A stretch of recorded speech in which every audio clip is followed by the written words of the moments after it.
TNPSC படிக்கும் அனைத்து மாணவர்களுக்கும் என் அன்பார்ந்த வணக்கங்கள். நான் உங்கள் சிவா. இப்போ நம்ம பார்க்க போகிறது டிஎன்பிஎஸ்சி குரூப் 4ல் 2025 கேட்ட ஆட்கள் நாட்கள் கணக்கு.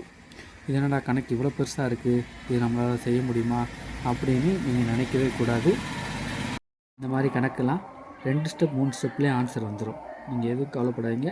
டெய்லி மேக்ஸு 1 ஹவராவது நீங்கள் ப்ராக்டிஸ் பண்ணிக்கிட்டே இருக்கணும். அப்படி ப்ராக்டிஸ் பண்ண வர தான் டிஎன்பிஎஸ்சி குரூப் 4ல் நம்ம 25க்கு 22+ எடுக்க முடியும். இப்போ கணக்குக்கு போகும். பி மற்றும் கியூ ஒரு வேலையை 20 நாட்கள் 40 நாட்களில் முடிக்கிறாங்க. அவர்கள் இருவரும் ஒன்றாக சேர்ந்து வேலையை தொடங்குகிறாங்க. வேலை தொடங்கி சில நாட்கள் கழித்து வேலை செய்த பிறகு கியூங்கிறவர் வெளியே சென்று விடுகிறார். அவருக்கு ஏதோ குடும்ப சூழ்நிலை போல வெளியே போயிட்டார். மீதமுள்ள வேலையை பி என்பவர் 8 நாட்களில் முடிக்கிறார்.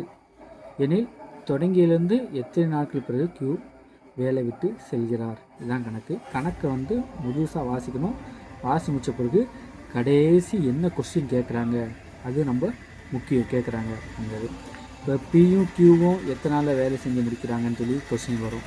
இல்லை பி செல்கிறார், கியூ எத்தனை நாள் வேலை செஞ்சாங்க, கியூ செல்கிறார், பி எத்தனை நாள் வேலை செஞ்சாங்க, இந்த மாதிரி கொஸ்டின் வரும். அதனால் கடைசி நம்ம என்ன கொஸ்டின் சொல்லி கரெக்டாக நம்ம பார்த்து கணக்கு செய்யணும். அதனால ப்ராக்டிஸ் பண்ணிக்கிட்டே இருக்கணும். இப்போ 6 மாத காலங்கள் இருக்குது. 6 மாத காலங்கள் டெய்லி ப்ராக்டிஸ் பண்ண தான் உங்களுக்கு அங்கே வேகமாக உங்களுக்கு கணக்கு செய்யவும் முடியும்.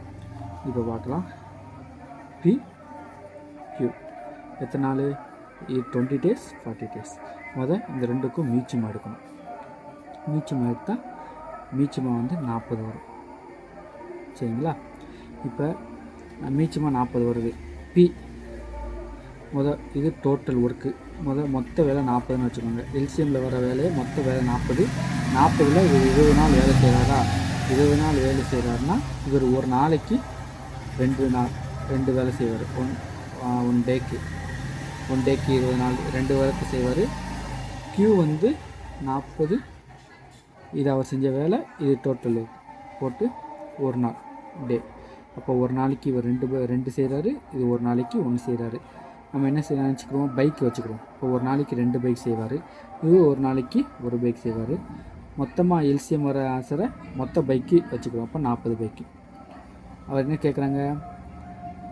கியூ வேலையை விட்டு நின்ன பிறகு பி என்பவர் 8 நாட்களில் வேலையை முடிக்கிறான்னு சொல்லி வருது. அப்போனா மொத்தம் 40 நாள், 8 நாள் வேலையை முடிக்கிறாரா? பி 8 நாள் வேலையை முடிக்கிறாரு. ஒரு நாளைக்கு 2 பைக்கு செய்வார். இன்ட்டு 2 மொத்தம் 16 பைக்கு செய்கிறாரு. இந்த 16 இதோட கழிச்சிடணும். -16 கழிச்சா 24 24 பைக் வருது.